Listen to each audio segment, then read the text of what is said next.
Welcome to our Red Hat Government Symposium Executive Insight Series. I'm Wyatt Cash with Scoop News Group, and we're here with Evong Chung, Senior Director, Specialist Solution Architecture, North American Public Sector at Red Hat. Evong, thank you so much for joining us. Thank you, Wyatt. So let me start by asking, where have you seen examples of how the federal government has really looked to data to fuel digital transformation? Well, so transformation is not really possible without data, right? Not only the data needed to know where you're starting from, but where you're trying to go, as well as how to measure that. So we need to be able to inform the change. And the government is in a very unique position because it is the owner of one of the most rich data sets in the world, right? From data on its citizen to data on the stars. I think the challenge with the government is, however, their data sets are so large and unwieldy, and much of it is trapped in silos, whether they be legacy systems or different clouds or at the edge. So being able to meaningfully extract those and being able to leverage those is really daunting, right? So to develop a strategy based on that data.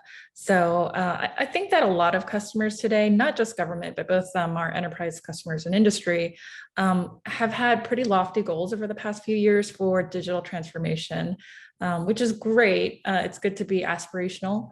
But I think we're realizing a couple years into this journey that we rushed in a little bit without pausing to make sure that we had the right data at hand to understand the decisions that we were making and the directions we were taking when we embarked on transformation. So I think we're all at sort of the spot where we're taking a step back and recentering ourselves around that data and focusing on how to access it, how to manage it, how to interpret and analyze it, how to secure it, obviously that's huge, as well as how to share it. So I think in terms of the overall digital transformation, really it's about, we're thinking now, how do we create more achievable goals by zeroing in on those metrics, whether it be cost reduction or time to market, those impactful metrics that we can take bite-sized pieces of. So.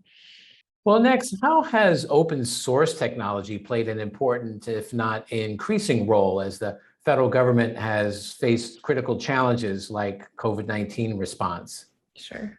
Yeah, I mean, obviously government is a great consumer of open source, and they've leveraged open source to accelerate their delivery of mission systems, entire new systems fielded in response to things like COVID-19. So it's definitely a safe bet that a lot of things were fielded over this past 2 years using open source technology. But I think the interesting sort of bigger dynamic shift that open source was a part of is just this whole notion of being open about all aspects of sort of the digital world, whether it be open data, and you see people in the COVID times creating their own trackers, dashboards, visualizations based on these open APIs that now the government is sponsoring. So it's incredible what access you have at the tip of your fingertips now, and how that's created a new collaborative environment that can be used for greater good. You saw people even sharing things like plans for medical devices or masks or ventilators. And so open source technology as part of a broader, open movement has been really impactful over these past few years, especially during the response to COVID. Well, next, in a kind of related question, how would you say open source enables better cybersecurity for federal agencies? Sure. So I first started at Red Hat almost 15 years ago. And at that point in time, there was actually still a strong misconception in both government and industry of open source being less secure. So that was absolutely a very common conversation back then. And I think over the past few decades, we've proven that developing your code in the open does not make you less secure.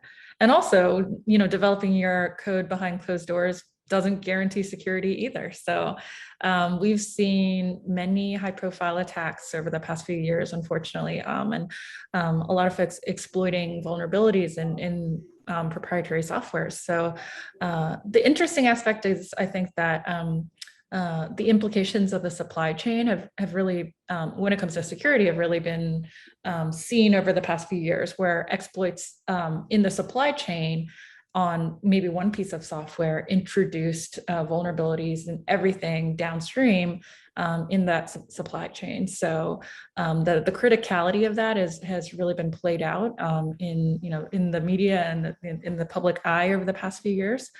Where it comes to open source and cybersecurity, not only have we proven that many eyes does make better code, especially when those eyes belong to multiple corporations, both at the Fortune 100 size as well as startups, all vetting and investing in the same open source projects. So that notion, I think, has been proven true, but also that sharing the best of breed tools for security and having open standards, holding everybody to a high bar on security and collaborating in the community around that protects us all. Because if one of us falls, it could be disastrous for all of us. And then lastly, Evong, what trends or technology developments should federal agencies really be paying attention to now in the coming year in light of their upcoming investments? Yeah, I think the big one for this year, and probably I'm sure for next year too, is all of the topics around security, especially zero trust. I won't beat that drum necessarily. Obviously, paramount given the dangerous cyber climate these days. The attackers are getting ever more smart and persistent. So that's going to continue to be a huge trend next year. But it's interesting that you brought up COVID, because I think it's not necessarily a new trend, but I'm sure it'll be a huge focus over these next few years. With COVID, changing every aspect of how we live and work. Definitely think we'll see government push to hyper digitize everything, right? It's not really a new tech trend. And as much as I want to sit here and talk about quantum computing in 2022 or 23, realistically, I think a lot of the efforts will be spent implementing or improving the digital experience for our constituents and pushing everything, to be connected and on the web. I also think that software 2.0 is pretty interesting to me personally as a former developer, and maybe not too far off in the distant future. So I feel like we're kind of overdue for a shift in how we create software. So we spent, the past decade automating, containerizing, orchestrating, cloudifying every aspect around an application, but we haven't actually really changed how we make that application itself. That stayed, frameworks have come and go, but stayed fairly consistent over the past decade. So it's still very programmatic, still very limited in how we teach a system to behave, right? We can't express fully, how the brain interprets and makes decisions. We can't translate that well programmatically still. And so obviously with the AI and machine learning, that changes the game, and the implications for that, not just in interpreting large data sets, but even just how we create software as a whole, are pretty interesting. Well, Evong Chung, thank you so much for taking some time to share your observations and your insights here with our audience at the Red Hat Government Symposium.